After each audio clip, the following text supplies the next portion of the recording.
goods arrived night and day at the docks.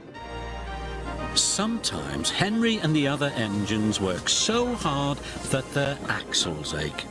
The Fat Controller brought in a new engine to help with the heavy workload. He was long and had 10 drive wheels. He looked very strong. "This is Murdoch. He's going to be pulling freight on the main line." "You're the biggest engine I've ever seen," cried Thomas. "You're a chatty lot," Murdoch said quietly.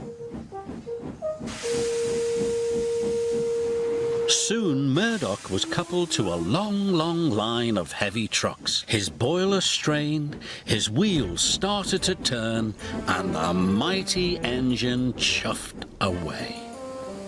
Murdoch longed for some peace and quiet. But everywhere he went, it was noisy and crowded. At the end of the day, Murdoch was looking forward to a good night's rest. But Salty and Harvey were full of questions. "What's the longest train you've ever pulled? Have you worked Marseille?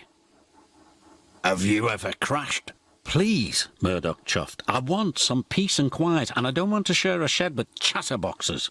"No need to be rude," huffed Harvey. "We're only being friendly, matey."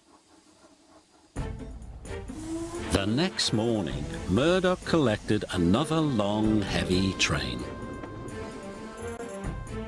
This time he chuffed into the beautiful countryside. It was splendid.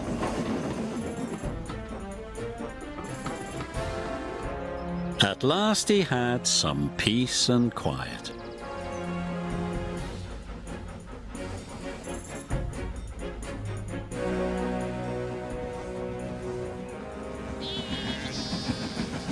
Suddenly his driver applied the brakes. There were sheep on the tracks. "The sheep escaped from that field," said the driver, "through that broken fence."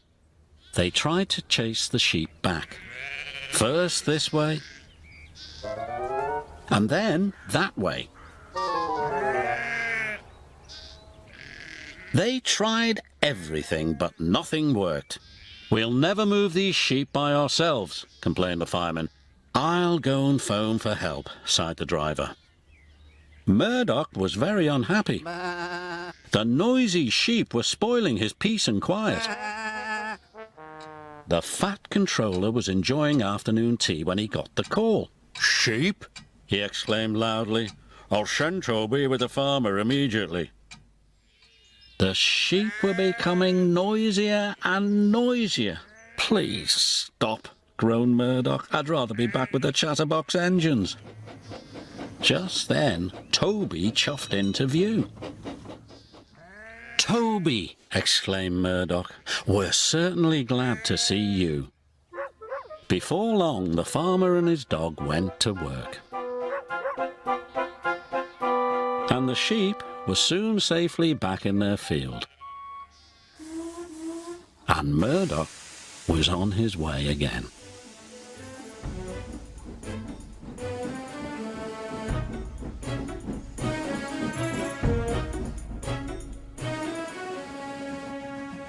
That evening, Murdoch parked between Harvey and Salty, but Murdoch spoke first.